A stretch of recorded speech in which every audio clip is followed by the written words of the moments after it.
So guys, I checked my first poll the other day and asked if anyone had played Space Aces, the new guidebook, or if they hadn't, if they wanted to have me review it. And everyone that answered the poll said they wanted to have me review it. They hadn't played it. So I looked through it. Now, here's the backstory with this. I found out about Space Aces, the new guidebook, through Advanced Fighting Fantasy. Someone, or actually, it might have been, Index Card. I don't remember. Someone mentioned one of the mechanics that I'm going to show you here in a minute, and I was so intrigued by the mechanic, or the idea of the mechanic, that I was going to buy the PDF, and that's when I asked if anyone had played it, and none of you guys had. So I bought it, and I'm glad I bought it. But I'll be honest, I really don't know how to play it, even after reading through it all. And you'll understand what I mean here in a minute as I go through it. But yeah, I just want to review it and show you a little bit about it. So let's take a look.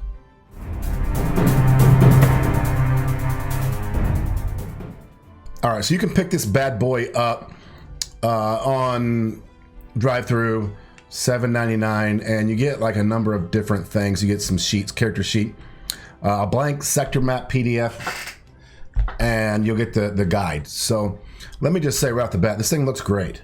All right, you can probably see it looks great. It's a very nice looking PDF. It's color. It's about adventuring in space and you know, taking a party out in space and having fun.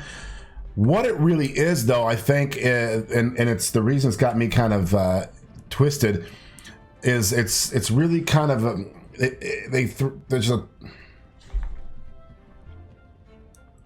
basically it's a bunch of tables that you randomly generate all kinds of stuff that gets you started. At that point, you've got a really huge outline of an episode, is what they call it, instead of an adventure. And it's up to you and your friends to make the magic happen. So this, I can see this being put on top of another system to kind of create episodes, to create adventures. Or you can play it on your own, but I feel like there needs to be a lot of other rules that you'd have to come up with, and that's what they say. You'd have to come up with a lot of the different rules at your table. So it's going to have a bunch of house rules with it, etc., etc. Enjoy this toolbox of toys for endless adventures in a universe that is by far and away more enormous and more ridiculous than most of us could have imagined. So how to play Space Aces, you'll see. It's really a generator. It's a bunch of generator tables that provide a minimalist and evocative hard edge for players and GMs to crystallize ideas upon. So the fun of Space Aces is often in interpreting the results together. So again, this is, to me, feels more like kind of a storytelling game. Because there's no underlying rules about leveling and your adventure, but let me get into some of these tables. There's some really nice ideas for tables. And again, there's other mechanics that I really like that I want to show you. So overall, I really like the presentation and the ideas it's brought to the table for me. So basically, anytime you want to do anything that's risky, you know, a mundane act doesn't need a die roll, you roll a D20. So here's the thing that caught me. On top of a D20, because we do that everywhere, right? In these kind of games, you roll a D20, you try to get under the difficulty level, blah, blah, blah. You set the difficulty and you try to get under it. But what you also do is you roll a D6 at the same time, and they call it a complication die. So it doesn't matter if it's risky, dangerous, or whatever. You know, if you got to roll, you roll a D6. Let me tell you what that does. So you roll your D20 to see if you make it or not.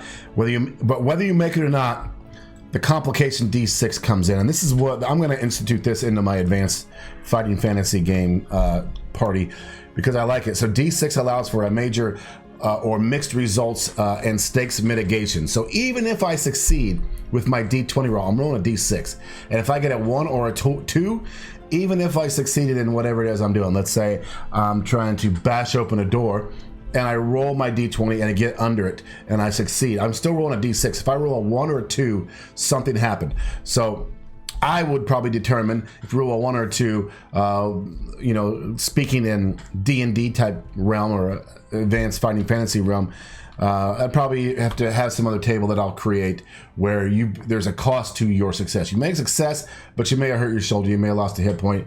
You may have made a big loud noise that alerted the goblins down the way. Again, but there's also the benefit. So you roll a 5 or a 6, and then you get a benefit. So even if I succeed, I can have a cost or an extra benefit. And even if I fail, I might have an extra cost or a little bit of a benefit. So breaking down the door, I fail on that, but I roll a 6 on my complication die. That means that I have succeeded gaining a benefit. What could that mean? There could be a table, or there's going to have to be some way we determine what that means. And what that means is, in this fairy tale that I'm spinning right now, yeah, you didn't open the door, but you know, the planks cracked a bit, and you feel like you could look through the other side at this point. I like this too. There's a heat level, so you're turning up the heat. So maybe the whole party starts at a 1, and as the heat is turned up, maybe due to a cost, so someone you know, rolls a cost, and you add 1 to the heat. So as the heat turns up, the consequences get worse, and maybe the benefits get even better. But as the heat gets higher, things can happen. So you have 5 attributes in this game, basically: moxie, smarts, wiggles, friends, and pockets. And you basically will take those and you will rank your stats as 3, 2, 1, 0, or -1. I like that. Basically, you can give 3 of those 5 a positive bonus, 1 has no bonus, and 1 is a negative. And so friends is kind of like charisma, kind of like charm. Pockets is kind of like how connected you are. Maybe if you need a certain piece of gear, you know, do you have the gear? Are you able to get the gear? You know, you roll versus pockets plus and your difficulty to see if you have it. Wiggles goes with like your wits, so you're able to wiggle out of the situation if you need your wits. Smarts is more of intelligence, and then moxie is kind of, you know, if you're attacking or doing something brutish. So you have 6 gumption, which is kind of like hit points, and if you ever reach 0, you're taken out. So there's that. I like this. For every 5 times that you fail, for every time you fail, you get a grit. Every 5 times, every 5 grits, you can spend them all and turn a failure into a success. I don't know. It's a thought. Here we have their version of combat, scuffles, and it's not even called combat, so it's interesting. So you create an episode, and this is the part that, you know, is kind of like amorphous. Is that even a word? But it's kind of like a, you know, out there, and you'll have to work together to make it happen. Basically, you just roll on the tables, and that is, you basically roll on the tables to create the outline of the episode. You can make the heat clock be the heat level be a clock, so as the heat gets turned up at certain levels, you can have things happen. You can have a snag occur at some time during the thing. The GM can decide, or maybe the heat level, when the heat level hits 10, the snag happens. Here's a way to do it if you don't want to know what the snag is, or if you don't have a GM. So when a failed action has also a cost, so you failed in your action and you have a cost, you compare your action roll to the current heat level. If the result is less than the heat level, roll on the snag table. The snag happens automatically, and it's like a ticking time bomb, sometimes literally. I love the graphics in this thing, man. Let's look at the mission. So let's just roll up a mission here. And you can see on here it says roll 1d6 on each table, interpret together. So it's very subjective. You need to have a good, fun group of friends that you trust to do this with, so that, you know, you can kind of figure out what you're doing and then go. But you know what? I mean, I think you can create some seriously cool missions. There's millions of opportunities on what to create here. So let's just try this and see what comes up. Let's do a mission. Let's create an episode outline. I need a d6. 1.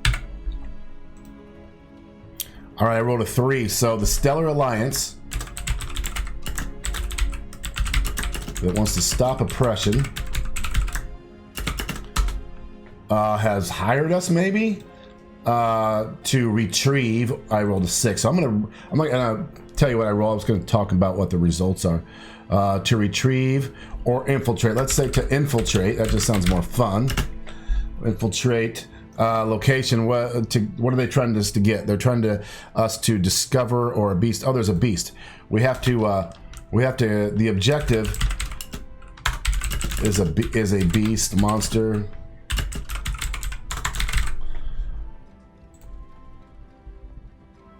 And it's in the Badlands, which just sounds not good.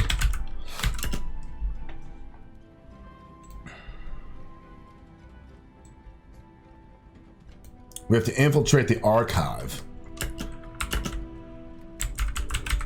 Ooh, so we might have to go somewhere and then hack in to infiltrate an archive. All right. And who are we going against? Who is the enemy, the opposition? Time or a puzzle. All right. So we're infiltrating an archive that's off limits. Military archive. It's off limits because the objective is how to defeat this beast or monster who in 3 days will grow to 1,000 to the size of a planet. Oh no! And the military base is in the Badlands. Which is a it's a planet somewhere, and we'll figure out what planet. And what's the agenda of these military guys? Their agenda. Is that the opposition's agenda? Because I just rolled a 6, which is just okay. So yeah. This is the Dark Force military. And they want to destroy our homeland. They're trying to just, and that we're the enemy, and they want to destroy us. And a snag, which I probably wouldn't roll this ahead of time, but the snag is a trap or a tough decision. I'm going to say a trap. I'm going to say it there. They know we're coming. Very cool. And there you go, guys. We just wrote an outline of a pretty interesting episode. Like, I want to see how this plays out right now. And it's that easy with the table of contents and these tables with the table of contents. It's that easy with all these tables. There's the mission generator. Let me go on and show you some more things. So as you're playing and we need events, there's different events. So we can have a scuffle and a tactics. So what does it say? Choose to roll to generate an event. Choose or roll. So if we have a complex event, we would add 2. Otherwise, we roll and we see if is it a scuffle, is it a social issue, is it an encounter, is there a difficulty? So yeah, as we're playing and we have things happen, we just roll on events. So what's the first event? Trying to get there. Maybe we roll on here to see if anything happened on our way to the planet. And then we just figure it out. We freaking figure it out, okay? Very cool. Episode events. Awesome. The guidebook, Explore Strange New Planet. I don't understand this yet. I haven't thought about it yet. A lot of this is really just sitting and thinking about how you're going to do it. It's a very creative game that lets you create. So you have to be creative. I love this. It helps you create planets, the species that are on the planets, the culture of the planet. So yeah. I can see a ton of potential with this. I just would have to sit down with some friends and go through this and try to figure out how we want to play it and how we would want to do it. And I think we would want to add some more rules because we're going to want to be leveling and getting better and all that kind of stuff. But, you go back up here to this kind of thing. We could build a solar system based upon the planets that we roll. And I may be missing the point of all this here. They also, when you buy this on drive-through, you get all these. I think I already mentioned that you get all these things. I probably already went over this, but I think now that so I probably already looked over this thing and just brushed it aside. But as I've gotten here to this point in the review, I realized that we could create a sector, and every time we do an episode, we could be going to different planets. We could be giving them coordinates. We could be making, I don't know how you use it actually. So, but I could see a lot of this actually just creating itself organically. Very fun. I love this page. This page creates like a star ruins or space hulks if you need them. Danger levels for those things. Starship, a ruined cave, colony, an asteroid. Man, there's just a ton of potential for really great things to be created. Here's monsters.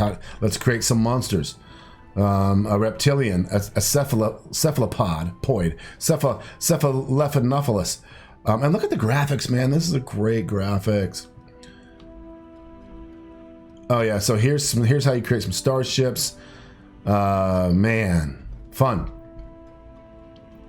The quirks for your starship. Check engine light comes on. All right, looks like here's some rules on how to have combat, interstellar combat between ships. Love it, love it. Again, there's probably a lot of interpretation here. How to jump through hyperspace, of course. Aha! Oh, I see. So here's the coordinates. So here's the 6. Here's the 20. Roll D6 for map object. All right, so this is the map object. What is on the map? Roll D20 and D6 for its coordinates and populate the sector, okay, to the desired level. So you can create a whole sector. How big is it? Oh, wow. So it's 3 by 3, 1, 2, 3, 1, 2, 3, medium, 2, 2, small, 1, 1. Roll 3 times and combine and interpret. Let's do this. And so that's what this sector, all right. I am starting to dig this a lot. So I'm going to roll a 7, 11, and a 9. So we just rolled a swarm, a giant swarm of huge organic material. So there's a huge organic material like swarm. A swarm in Behemoth is kind of funny. So that's a strange anomaly that we could spend one of our episodes to go look up. So man, fun. All right, here's an NPC list. Oh my gosh, millions of combinations. You need a gizmo or a gadget, roll it up here. I'm gonna have to print this out and sit down with my peeps and see. Here's some mechs. Again, I don't know how we play it right off the bat, but that would be kind of the fun going into it, to see how we come up with playing massive monsters. Besties and beasties. So it looks like you got pets. To woo a beast, roll versus their gumption plus 15. Oh wow, so you can turn these beasts into pets. Love it. I like this. Here's your backstory. So if you want to roll backstories on your PCs, place of origin, this gets really fun and cool. How did it go? So you roll so you worked for a faction, which is on page 6. How did it go? Poorly, terrible, You grew up with a goal, which is on page 16. How did it go? Terrible, poor, pretty well, tremendous. Roll for quirk and demeanor on page 16. What page is this? 21. Roll 1d6 to generate an origin story baloney for your player characters and NPCs. Write down and interpret the results. So 1 to 6. That's step 1. Oh, here it is. Okay, so woo or a woe. I got you. So if I worked for a faction, I figure out what faction it is. How did it go? If it was really bad, then I can roll twice on the woo to So they might have imprisoned me, they might have robbed me, or things went great. I got a pet and I got a gizmo. All right, I love it. So they call this the lab, which is all kinds of crazy ideas on optional rules, just weirdo things that might happen. I love player professions. I'm a retired chrononaut, whatever that is. Sounds cool. Here's a MacGuffin maker. You drop a D6 die onto this page to make a MacGuffin. Wouldn't it stink if, and then wherever the die lands, wouldn't it stink if Spock, if you know, I don't know enough. So, Wouldn't it stink if dinosaurs wore bandanas? I don't know. Weird stuff. And then here's another couple pages on how to do this. Hack this game. Make all your own stuff up. Yeah, man, that is Space Aces, y'all. And I think I even grown to like this game more. Is it a game? I don't know. It's not a game yet, but I think the more you spend time with your friends, the more it could become a game. And I dig it. Space Aces, the new guidebook. Check it out on drive-thru if you're interested. It's pretty cheap. And man, there's just so much potential. I'll be able to use these tables and the stuff that you can roll up with these tables in a lot of my games, and just going to spur on all kinds of crazy ideas. So there it is. Space Aces, the new guidebook. Thanks, guys. Peace.